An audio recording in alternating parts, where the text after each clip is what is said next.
Well, former President John Mahama and flag bearer of the opposition NDC is about to deliver his speech at the inauguration of his Manifesto committee. And we'll go live over there to the ground right now where Maxwell Amokpa is standing by. Take a look. So the arrangement is that it goes through the consultant fund and reaches the party and the flag bearer, and then the work is completely done. So once again, the President, you lead us to congratulate them. Thank members, please. Join us, parliamentary leaders and others who can join us. Congratulations.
So these are live visuals coming to you from the NDC's party headquarters. Former President John Mahama, who is also flag bearer for the opposition NDC, is about to inaugurate his manifesto. Well, that is the NDC's Manifesto committee. And those pictures are coming to you live from the party's headquarters. Minority leader there is standing there with a crowd of other NDC executives, including former Education Minister Nana Opoku-Agyeman there, and they're just waiting for the former president to speak to them there. We are on the ground and we'll be getting you live updates as and when it happens, but at the moment we're waiting for the former president to speak as he inaugurates that committee. So please, you can take your seat now. And let me also announce. We can go over now and listen to the chairman of the party. Hello. Let me announce that the chairman of this very powerful committee, the winning Manifesto committee, is no other person than Professor Kwaku Danso Boafo.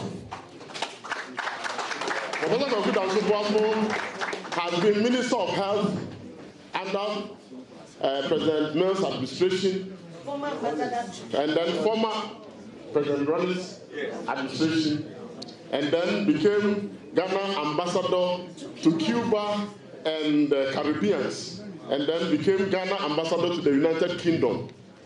And he's a very learned professor, and is my action brother anyway.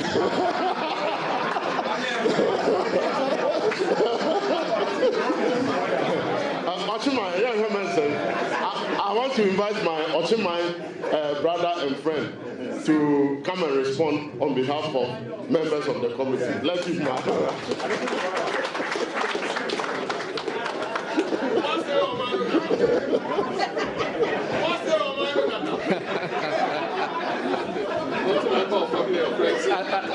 I say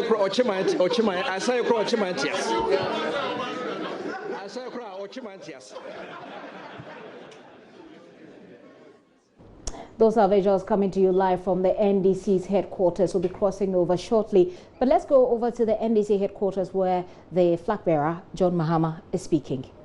What was a successful beginning to the diversification and transformation of our economy and significantly improve the living conditions of our people.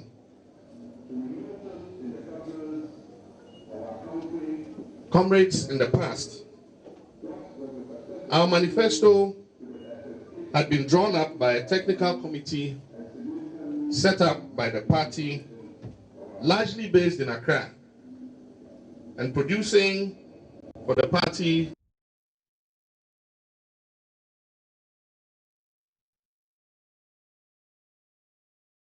our manifesto had been drawn up by a technical committee set up by the party, largely based in Accra, and producing for the party a document based mainly to be a manifesto that will be the conclusion of a long, detailed consultative process involving broad interactions with our people, incorporating their concerns, their hopes, and their aspirations. Ahead of this process, two significant things have happened. In furtherance of our bottom-up approach strategy for drafting the 2020 manifesto, I have first put together a number of what we call policy working groups that cover the various sectors of our economy, including youth, job creation, agriculture, business development, health, energy, finance, economy, ICT, and innovation, amongst others. These working groups are made up of persons from the public and private sector with impeccable credentials, competencies, and solid records of achievement. Indeed, some of them are private sector players and academics who you will not classify as politicians. They have been working very hard day and night, and I commend them for their time and energy spent over the past few months in the interest of our dear nation, Ghana. They believe collectively that we must rescue Ghana from this sinking ship. As a next, and then again, I have, together with my comrades, the party executive, and other colleagues, over the last few weeks, been engaged in consultative meetings with identifiable bodies, including workers' groups such as the University Teachers Association of Ghana, UTAG, the Ghana Medical Association, and other key national stakeholders like traditional authorities, the Catholic Bishops' Conference, the Pentecostal and Charismatic councils, traditional priests, amongst others. We will continue this consultative process with many others, including the TUC, the ICU, mine workers, student unions, persons with disability, Federation of Muslim Councils, market women, fishermen, and other segments of our population. These interactions emphasize the importance we place and will continue to attach on the need for broad consultations and effective feedback from our people. Our approach is to develop a working and an organic manifesto that is from the people, is by the people, and for the people.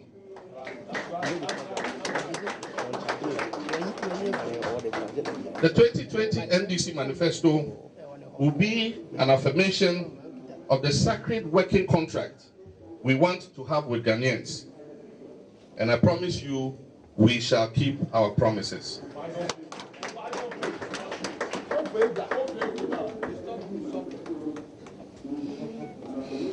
When the average voter picks up the manifesto, he or she should at a glance be able to see in clear and simple terms what the NDC contracts to do in the next 4 years in his or her life, in his or her region, and in every segment of our national life. The next administration, my brothers and sisters, will either consolidate the faith of our people in our Republican democracy or shatter it completely for good.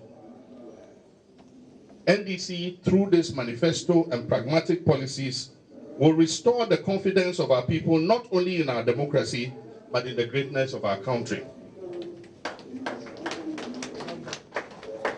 I'm looking forward to a manifesto that Ghanaians can boldly hold and refer to and hold the NDC and myself accountable. Ladies and gentlemen, I've been there before. I've experienced it. I've learned useful lessons. I've reviewed issues and events.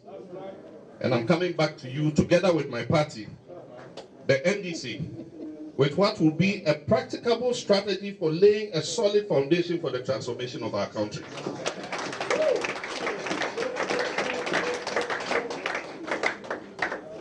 We are coming to give you hope and address your concerns and challenges because we feel your suffering and we believe in opportunity for all, not just a few as we're witnessing today. In emphasizing the bottom-up approach to developing our 2020 manifesto, we're saying that as we go around the country, we have heard and considered the issues that you determine to be of concern to you. Therefore, as champions of participatory democracy and believers in giving true power to the people, the NDC remains the party of the people. And we will, through our manifesto, bring home that unique political characteristic of our party. Ladies and gentlemen, words, they say, reflect reality as it is. Sincere words can and do inspire a change of reality and circumstances. Your word, your promises to those who put you in a position of trust is a sacred social contract that should never be taken for granted. Sadly, that word, that sacred bond and pledge, has been so abused that it no longer inspires trust, but rather rings hollow in the ears of the listener because of current happenings today. In 1992, we sparked hope in the hearts of Ghanaians with the promulgation of a new constitution unto ourselves. Faith in our new democracy was high, and Ghana became the toast of the Committee of Nations and was hailed as the model of democracy. Ghana was hailed as a champion in decentralization and economic. Alas, the same cannot be said today. Our people are deeply demoralized and are increasingly losing faith in our democratic movement. As a consequence, I have heard repeatedly people throwing their hands up in the air with despair and declaring, "It is no use voting. Politicians are all the same." In all humility, I disagree. Notwithstanding the unmatched legacy of visible, impactful development acknowledged and celebrated the world over, we in the NDC are humble enough to admit our shortcomings, and we refuse to cover them up.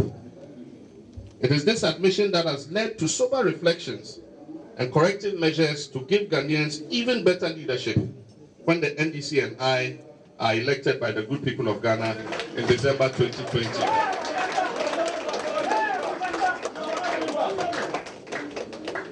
This is what stands us out as the best to give Ghana honest and efficient leadership that truly encourages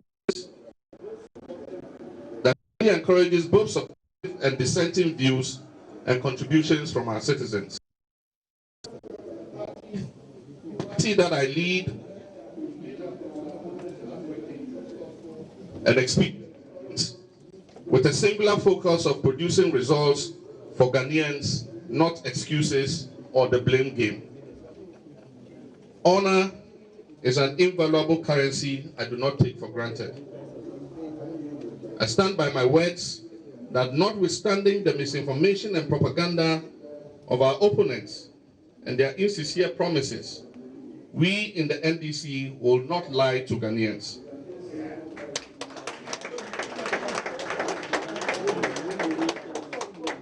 We shall continue to be sincere and engage in the politics of honesty, not the politics of convenience. Today, 3 years into this administration, promises have turned out to be a grand deception. The much vaunted economic redemption has turned out to be an economic disaster in the lives of Ghanaians, as they see hardship and prices of fuel and utilities skyrocketing, the difficulty of living from day to day. The promised prosperity has been replaced with hardship and suffering, direct consequence of either ill-conceived policies or poorly implemented programs. Soon I'll be sharing my position on the state of our struggling nation with the good people of Ghana at a date to be announced. But allow me to say that as someone who took over from Professor J.E.A. Mills of blessed memory and supervised the Ghana Compact II negotiations with the Millennium Challenge Corporation and the U.S. government, the Ghana Compact administration for his handling. Fellow Ghanaians, we are all deeply disappointed because of the self-serving decisions that we're taking. The deliberate acts perpetuated with the of the Flagstaff House in the ECG concessionaire agreement that has led us to where we are today. This was absolutely needless and could have been avoided.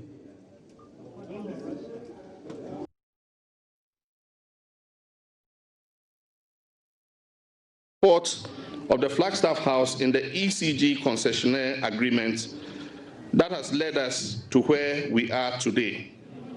This was absolutely needless and could have been avoided. I have just noted a decision by the NCC to withdraw $190 million of the funding amount. It's a sad day for us. This money was meant to improve the efficiency of our electricity utility corporation.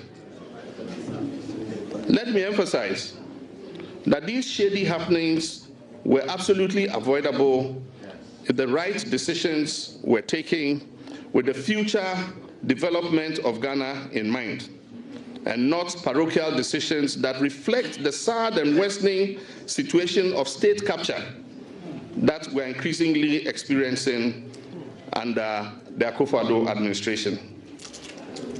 To conclude, ladies and gentlemen, let me congratulate the members of the NDC Manifesto Committee and remind you, together with the working groups, that Ghanaians are looking up to the NDC to reignite the hope that was kindled in our hearts in 1992 with the return to constitutional democracy. This must be a manifesto that ignites hope in Ghanaians. It must be a manifesto that incorporates the concerns of Ghanaians. And it must be a manifesto that restores the confidence of our people in the leadership. Together, we win 2020.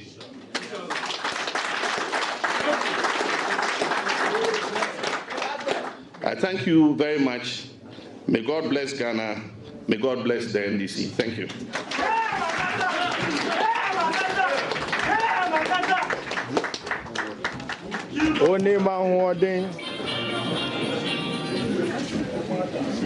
Thank you very much. Thank you. That's just ended speech by former President John Mahama, who is also flag bearer for the NDC. So in summation, all that he says is that he's inaugurating his manifesto committee, and that's the members of the committee are solely based in Accra, but they have gone round the country in a consultative process, which he describes as long and detailed. He says it's made up of people, from from academia, from the private sector, people who have engaged with people extensively and so understand the problems of Ghanaians. He mentions UTAG, the GMA, that's the Ghana Medical Association. He mentions traditional leaders, Pentecostal leaders, that's the religious leaders as well. And then he talks about plans to meet more, including the TUC, the ICU, the mine workers. He goes on and on with that. He calls this manifesto they're going to put together an organic one that an average Ghanaian voter can at a glance understand the social contract that the NDC wants to have with the people of Ghana. He says that it is a manifesto that will restore confidence in the people, not just in Ghana, the Ghanaian people, but also in Ghana's democracy, one that Ghanaians can hold NDC accountable to, and he calls it a bottom-up approach manifesto. He says that, well, people say politicians are the same. He disagrees, or politicians are not the same, and that the NDC has gone through sober reflections to correct the mistakes that they make and to take corrective measures to do right by Ghanaians if they are chosen back into power, and then they will not lie to Ghanaians. So he moved on from the manifesto and talks about the PDS, which we were just discussing before we went over to the NDC headquarters, in which we will return to. But he says that they are deeply disappointed over what he's describing as a self-serving decision, a bad decision that has been taken at the Flagstaff House, which he says was needless and could have been avoided. He says it is a sad day for Ghana because we've lost that $190 million due to what he calls shady happenings that could have been avoided if the nation's interest has been taken into consideration. He is describing the entire move as a state capture under the NPP Nana Addo Dankwa Akufo-Addo administration. And he ends by saying that their manifesto will be a manifesto of hope. Let's go on with the PDS, as the president has been talking about the PDS as well. But just quickly, let me also bring your attention to the members of the committee that has just been inaugurated, the committee that will put together the manifesto for the NDC. And quickly, it begins with Dr. Ekos Piogabra. If you remember, he was one of those people who wanted to be flag bearer for the party. He is at the top. Here we have Haruna Idrisu, who is a minority leader in Parliament. Professor Jainana Opoku-Agyeman, as you're well aware of, former education minister there. Dr. Rashid Haruna, Alexander Mode, Sam P. Yali, who used to head the National Pensions Authority, Nana Oyeletha, former Minister for Women, Children and former Women and Gender Protection, Social Protection Minister, beg your pardon, Dr. William Ahaji, who has the NDC's Ideological Institution, Dr. Napoleon Bo, and lawyer Chiwetie Opoku, lawyer Benedicta Lassie Gusitano, who is also a contender for the flag bearer position, Professor Esiama of the KNUST. So that's the list. You have this list put together on our website, myjoyonline.com. Take your time, look through it.